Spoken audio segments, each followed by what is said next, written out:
recently spoke about ashwagandha as one of these popular, amazing Ayurvedic herbs that have now gone really popular, and a lot of people are just taking them over, from over the shelf without having a proper understanding of how it should be taken, when it should be taken. So that's in my other video.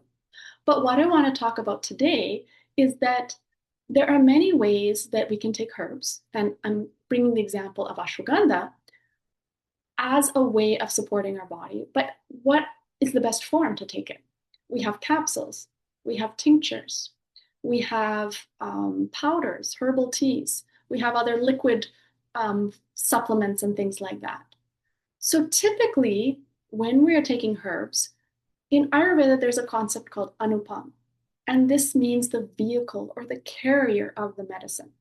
And I love this concept because in Western medicine or even naturopathic medicine, we don't have as much of that understanding.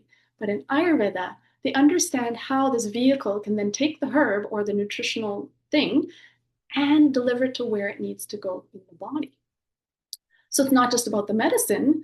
It's like the car. You've got a great car, but do you have the GPS or do you have the road to take you to where you need to go? So like that, capsules can be beneficial and they're convenient, but they don't always work as well in the body as when you take a powder herb and maybe mix it with ghee, or you mix it with honey, or you mix it with a warm milk. Those are all considered different carriers. Or it could be even a juice, like a pomegranate or a mango juice can be considered as a carrier. Or even in a tincture format. Now, tinctures are more modern day formulations, where they take a herb and they basically steep it in an alcohol to make an extract. Now, that alcohol amount is actually very less when you ingest it, but sometimes the tincture can be used as a medicine because alcohol goes to the liver to get processed. The body recognizes it, it gets absorbed very quickly. You don't have to go through that whole digestive system absorption with a capsule. It gets absorbed very quickly and it will go to the liver. So especially when we're doing liver detoxes or liver supports, often I prefer to do the alcohol tincture if that's appropriate for you.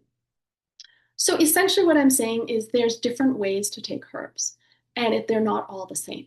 Based on what's going on in your digestive system, based on your constitution, your dosha type, and based on your health condition, then we pick the appropriate route for you, appropriate dosage, the appropriate herb, but also the appropriate route. And I'll wrap up with one simple example, turmeric. And we can come to that another time, but turmeric done in a warm milk, this was a traditional Ayurvedic drink, was actually a way of helping you absorb that turmeric. When we just take turmeric raw or just as a powder with water, it's not as easily absorbed as if it's mixed with something with a little bit of fat. And typically, back in the day, our dairy was good and people had less digestive issues with dairy. But that little bit of fat in the dairy allowed us to absorb that turmeric and be better absorbed. And that's sort of what we now hear as sort of liposomal supplements, which are a whole other topic. So essentially, when we look at the types of herbs, the types of supplements, how they're going to get absorbed in the body is very important, in addition to understanding what is going to be right for you.